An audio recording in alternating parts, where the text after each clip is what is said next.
Hello dear bankers. तो कैसे हैं आप लोग? I hope you are doing well. तो मेरा नाम है कुंदन कुमार और आप सभी का स्वागत है हमारी टारगेट 50 सीरीज के अंदर। आज है हमारा लेक्चर नंबर 21 और इसके अंदर हम पढ़ने वाले हैं कंज्यूमर प्रोटेक्शन एक्ट 2019 के बारे में। ये जो हमारी टारगेट 50 सीरीज है इसके अंदर हम पीपीपी के जो मोस्ट इंपॉर्टेंट टॉपिक्स हैं जिसमें से सबसे ज्यादा क्वेश्चन पूछे जाते हैं एग्जाम के अंदर को डिस्कस करते हैं। फिर उस टॉपिक से रिलेटेड जो एमसीक्यूज हैं उसकी प्रैक्टिस करते हैं ताकि पीपीपी के पेपर के अंदर आपके कम से कम 50 मार्क्स आ पाए और आप पीपीपी के पेपर को क्लियर कर पाओ। तो ये जो सीरीज है वो आपके लिए काफी ज्यादा बेनिफिशियल रहने वाली है। आज के टॉपिक को स्टार्ट करने से पहले मैं आपको बता दूं कि इस वीडियो के डिस्क्रिप्शन बॉक्स में आपको हमारी 3 ई बुक्स जो है वो मिल जाएंगी। पहले ई बुक के अंदर आपको 135 से ज़्यादा इंपॉर्टेंट टॉपिक्स मिल जाएंगे जिसकी हेल्प से आप अच्छे तरीके से जेईबी एग्जाम की प्रिपरेशन कर पाओगे। दूसरी ई बुक के अंदर आपको प्रीवियस ईयर क्वेश्चंस मिल जाएंगे सोल्यूशन के साथ जिससे आपको एक अंदाजा हो जाएगा कि जेईबी एग्जाम में किस तरह के क्वेश्चन पूछे जाते हैं। तीसरी ई बुक के अंदर आपको 12 से इंपॉर्टेंट एमसीक्यूज मिल जाएंगे प्रैक्टिस के लिए। ये जो ई बुक्स हैं ये फ्री ऑफ कॉस्ट है। अब बढ़ते हैं आज के टॉपिक की तरफ। तो देखो, जो कंज्यूमर प्रोटेक्शन एक्ट है ना वो हमारे देश के अंदर जो कंज्यूमर्स हैं उसको प्रोटेक्ट करता है। ठीक है। तो सबसे पहले हमें कंज्यूमर का मीनिंग समझना है कि कंज्यूमर कौन होता है। तो देखो, अगर कोई इंडिविजुअल है या फिर ग्रुप ऑफ इंडिविजुअल है, वो गुड्स और सर्विसेज परचेज करता है पर्सनल यूज के लिए, तो वो कंज्यूमर कहलाता है। जैसे एग्जाम्पल के लिए मान के चलिए रमन नाम का एक पर्सन है। ठीक है। उसने अपनी फैमिली के लिए एक एसी खरीदा है। ठीक है, ताकि उसकी जो फैमिली है वो सुकून से सो पाए, गर्मी से बच पाए। ठीक है। तो जो रमन है वो यहाँ पर कंज्यूमर है। क्यों? क्योंकि देखो रमन ने गुड्स खरीदी है पर्सनल यूज के लिए। ठीक है। इसीलिए रमन जो है वो कंज्यूमर है। ओके। अगर कोई पर्सन मैन्युफैक्चरिंग के लिए या फिर रीसेल के लिए गुड्स और सर्विसेज को परचेज करता है तो वो कंज्यूमर नहीं होता है। कंज्यूमर प्रोटेक्शन एक्ट 2019 के अंदर क्लियरली बताया गया है कि कौन कौन से ऐसे इंडिविजुअल्स हैं या फिर ग्रुप ऑफ इंडिविजुअल्स हैं जो कि कंज्यूमर नहीं होते हैं। जैसे कि अगर कोई पर्सन गुड्स खरीदता है रीसेल करने के लिए तो वो कंज्यूमर नहीं है। जिसे मान लीजिए यहाँ पर करण नाम का पर्सन है ना, उसकी एक शॉप है मोबाइल फोन्स की। ओके। तो करण ने 50 मोबाइल फोन्स खरीदे ताकि वो उसे अपने शॉप के ऊपर कंज्यूमर को रीसेल कर पाए। तो जो करण है वो कंज्यूमर नहीं है। ठीक है। उसके बाद अगर कोई पर्सन गुड्स खरीदता है कमर्शियल पर्पस के लिए, बिजनेस करने के लिए, तो वो भी कंज्यूमर नहीं होता है। अगर मान लीजिए कि कोई पर्सन जो है वो सर्विसेज रेंडर करता है फ्री ऑफ चार्ज। जैसे मान लीजिए कि करण का एक दोस्त है सुपन सुमन। ठीक है। तो करण को यहाँ पर सलाह चाहिए थी कि उसे कौन से शेयर्स में इन्वेस्ट करना चाहिए और सुमन को शेयर्स की अच्छी खासी नॉलेज थी। तो सुमन ने फ्री ऑफ चार्ज करण को कंसल्टेंसी सर्विसेज प्रोवाइड की और उसको बोला कि इस कंपनी के शेयर्स में इन्वेस्ट कर दो। तो इस केस में जो करण है जिसको यहाँ पर सर्विसेज मिल रही है वो कंज्यूमर नहीं है, ना ही सुमन यहाँ पर कंज्यूमर है। उसके बाद अगर कोई सर्विसेज रेंडर की जाती है कॉन्ट्रैक्ट ऑफ पर्सनल सर्विसेज के अंदर, तो वो भी कंज्यूमर नहीं है। जैसे मान लीजिए कि एक बहुत अमीर आदमी है, उसने किसी पर्सन को अपना सर्वेंट हायर किया और वो जो सर्वेंट है वो मालिक के लिए ही काम करता है। ठीक है। तो उस केस में जो मालिक है, अमीर आदमी है जिसे सर्विसेज मिल रही है सर्वेंट से, वो कंज्यूमर नहीं कहलाएगा। ठीक है। ये जो कंज्यूमर प्रोटेक्शन एक्ट 2019 है ये पूरे इंडिया के अंदर एप्लीकेबल है और ये किसी और लॉ के प्रोविजंस को ओवरराइड नहीं करता है। जैसे अगर दो लॉ है, एक तो आपका कोपरा एक्ट है, इसको हम शॉर्ट में कोपरा एक्ट भी कहते हैं। ठीक है। और यहाँ पर एक एक्स नाम का लॉ है। तो अगर इन दोनों एक्ट की प्रोविजंस आपस में कॉन्ट्राडिक्ट कर रही हैं तो इस लॉ की प्रोविजन जो है वो एप्लीकेबल होंगी, इसकी नहीं। ठीक है। क्योंकि ये जो एक्ट है वो इतना पावरफुल नहीं है कि वो किसी दूसरे लॉ के प्रोविजंस को ओवरराइड करे। ठीक है। अब कौन से ऐसे मैटर्स हैं जिसके साथ ये जो एक्ट है वो डील करता है, यानी कि ऐसे कौन से मैटर्स हैं जिसके लिए आप यहाँ पर इस एक्ट के अंदर कंप्लेंट कर सकते हो। तो देखो, पहला मैटर है वायलेशन ऑफ कंज्यूमर राइट्स। अगर कंज्यूमर राइट्स का वायलेशन होता है तो उसके साथ ये एक्ट डील करेगा। उसके बाद अगर कोई अनफेयर ट्रेड प्रैक्टिसेस होती है, मिसलीडिंग एडवर्टाइजमेंट्स होती है ना, तो उसके साथ भी ये जो एक्ट है वो डील करेगा। डील करने का मतलब है कि ये सारे मसले सुलझाएगा। ठीक है। यानी कि इन सभी मैटर्स के ऊपर इस एक्ट के प्रोविजंस एप्लीकेबल है। नेक्स्ट जो टॉपिक है वो है वेरियस फोरा under the consumer protection act 2019। तो देखो, जो कंज्यूमर प्रोटेक्शन एक्ट 2019 है उसके रूल्स और प्रोविजंस को इंप्लीमेंट करने के लिए बहुत सारी ऑर्गेनाइजेशंस की जरूरत पड़ी। तो बहुत सारी ऑर्गेनाइजेशंस को इस्टेब्लिश किया गया, उसी को हम फोरा कहते हैं। तो हम बेसिकली 4 ऑर्गेनाइजेशंस की बात करेंगे, 4 बॉडीज की यहाँ पर बात करेंगे। ओके, पहला है कंज्यूमर प्रोटेक्शन काउंसिल। ये 3 लेवल के ऊपर काम करता है, सेंट्रल, स्टेट और डिस्ट्रिक्ट लेवल के ऊपर। इसका काम होता है गवर्नमेंट को एडवाइस प्रोवाइड करना रिगार्डिंग द कंज्यूमर राइट्स। मतलब ये जो काउंसिल्स है ना, ये गवर्नमेंट को बताते हैं कि हम किस तरीके से कंज्यूमर राइट्स को प्रमोट कर सकते हैं और प्रोटेक्ट कर सकते हैं। पर ध्यान रखना है कि इसका काम सिर्फ एडवाइस देने का होता है, ठीक है, ये कोई एक्शन नहीं ले सकते हैं। उसके बाद है सेंट्रल कंज्यूमर प्रोटेक्शन अथॉरिटी। ये रेगुलेटरी बॉडी है। जितने भी मैटर्स है ना जिनके साथ कंज्यूमर प्रोटेक्शन एक्ट 2019 डील करता है, उन मैटर्स को ये बॉडी रेगुलेट करती है।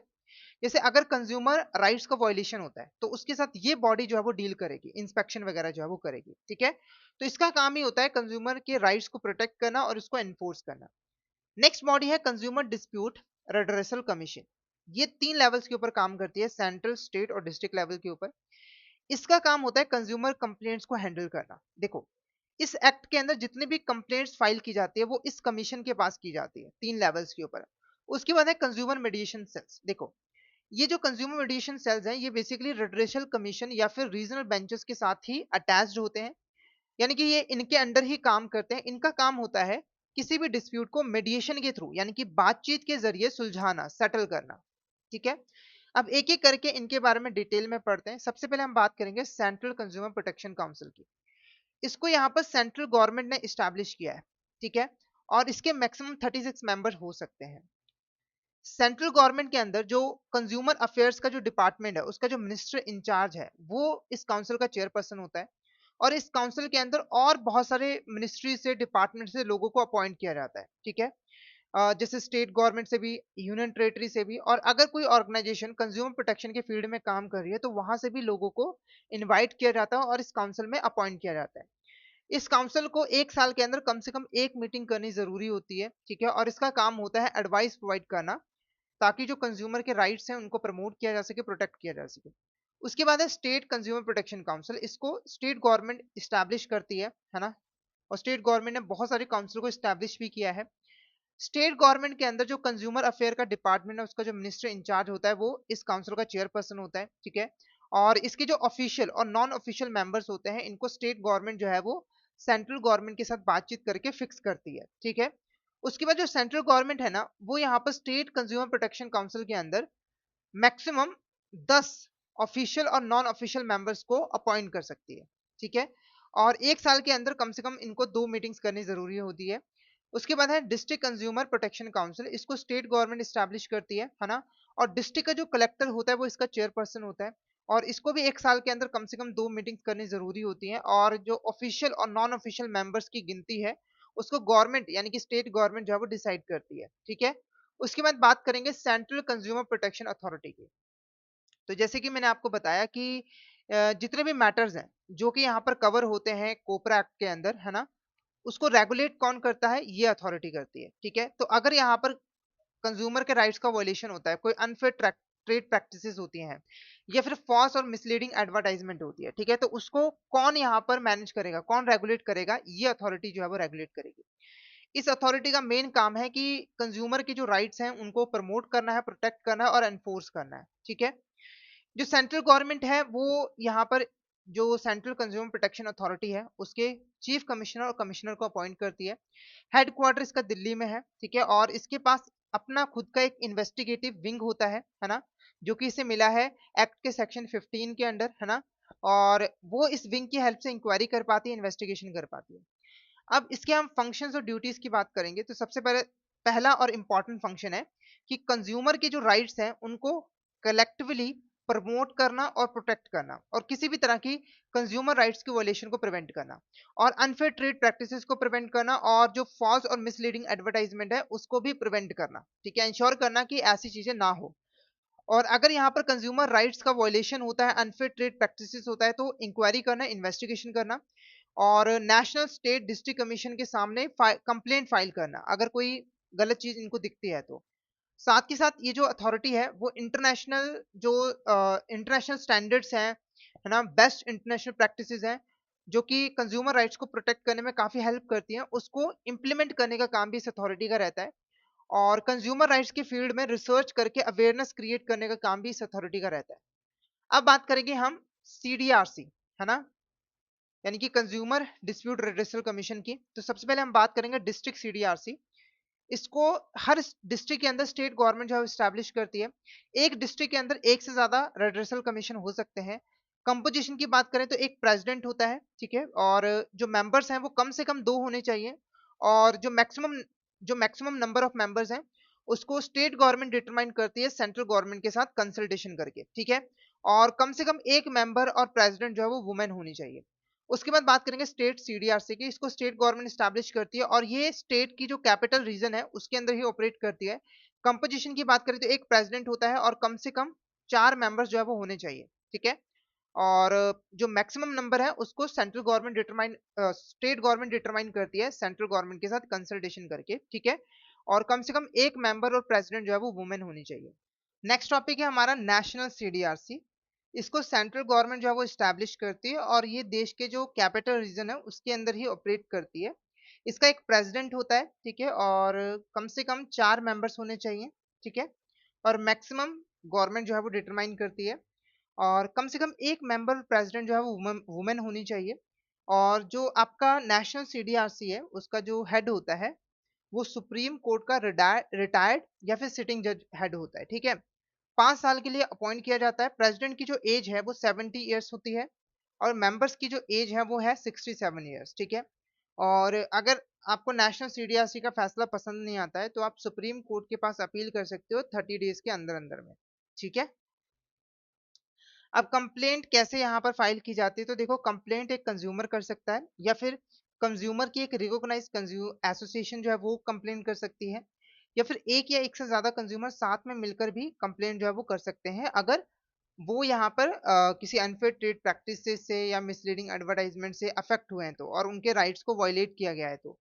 पर यह काम डिस्ट्रिक्ट कमीशन की परमिशन से किया जा सकता है। Central government, central authority, state government ये भी यहाँ पर कंप्लेंट जो है वो कर सकती है, ठीक है। अब देखो जो बैंकिंग है वो भी सर्विसेज प्रोवाइड करती है कस्टमर्स को, है ना।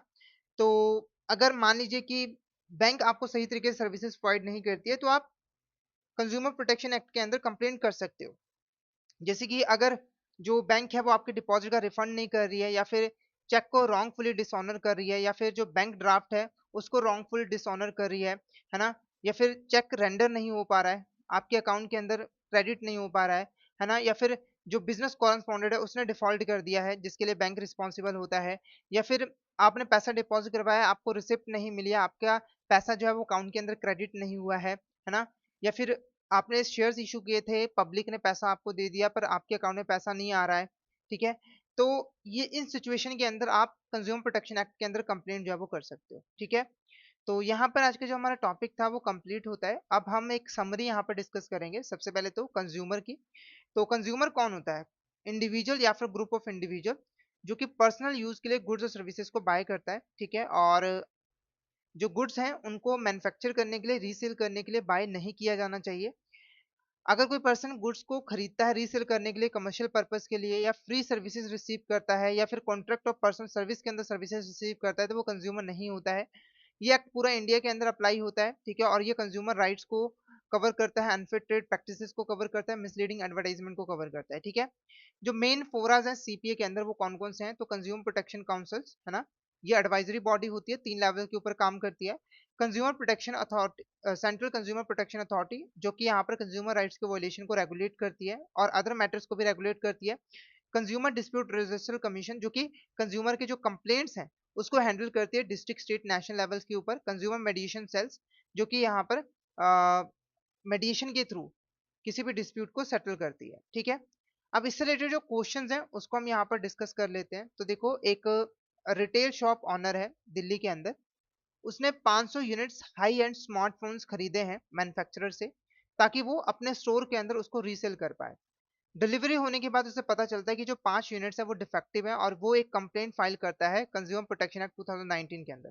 तो क्या ये कंप्लेंट एडमिट की जाएगी? तो पहले बता दूं कि जो कंज्यूमर प्रोटेक्शन एक्ट है उसके अंदर सिर्फ कंज्यूमर की कंप्लेंट ही एडमिट होती है ना, या फिर कंज्यूमर एसोसिएशन की।